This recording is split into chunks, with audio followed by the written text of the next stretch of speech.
As many of you know, we run the largest summer food drive on Long Island in partnership with Long Island Cares. So please help me welcome up from Long Island Cares CEO Paule Pachter to say a few words.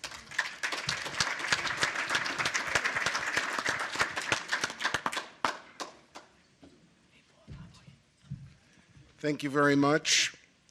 Very exciting times on Long Island. Superconductors, sewers, but nobody's talking about people.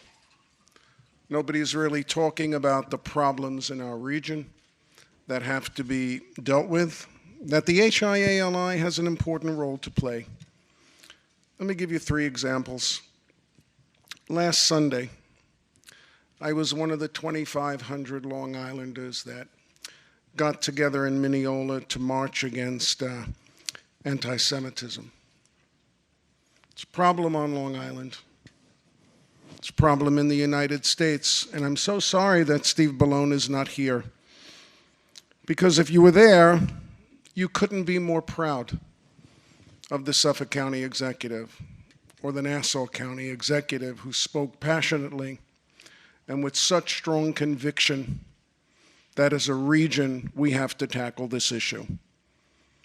But the march won't be enough, and a task force won't be enough when another African-American family is steered from buying a house in a white neighborhood to an area that the realty industry believes is more appropriate.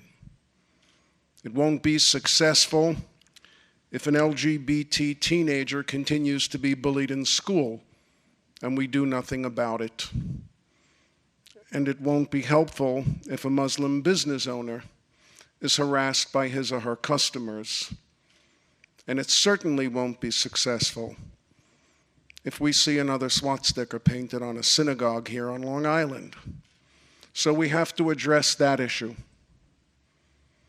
Yesterday, I observed a legislative hearing here in Farmingdale speaking about affordable housing and homelessness. And in 3 hours, not once was the issue of street homelessness addressed with any reality of how you solve this problem.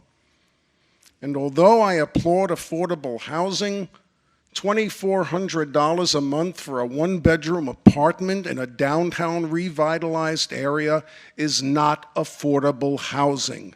And it's not doing anything for the hundreds of people who are living in the woods, living at the Long Island Railroad stations, living behind the Home Depot, or living in their cars.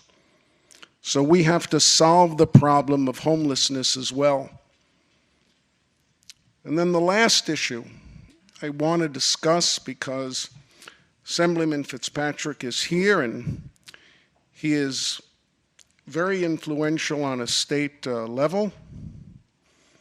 How does New York State take $1 million from Long Island to feed elderly seniors and give it to New York City and think nobody's going to notice it? That is what is happening in New York. That is what Senator Flanagan has been alluding to. When you can do things just because you're in the minority, in the majority rather, and you think that no one is going to notice it, and we can take food away from seniors, and as long as nobody says anything, nobody knows. I can't tell you how grateful Long Island Cares is to our state legislative delegation. This is not a partisan issue when you feed seniors in need on Long Island. This is a real health crisis for us.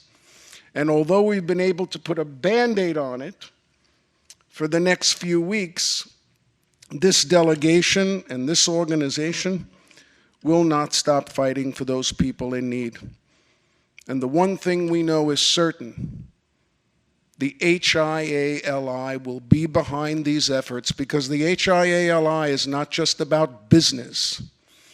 It's about the region, it's about embracing the nonprofit sector, and it's about getting things done. So thank you for being here today. Thank you for supporting the food drive. Thank you for all the support we're giving to Brookhaven National Lab and everyone else. But the important things we need to do is fight for everybody on Long Island so that we all live a very productive and peaceful life. Good morning.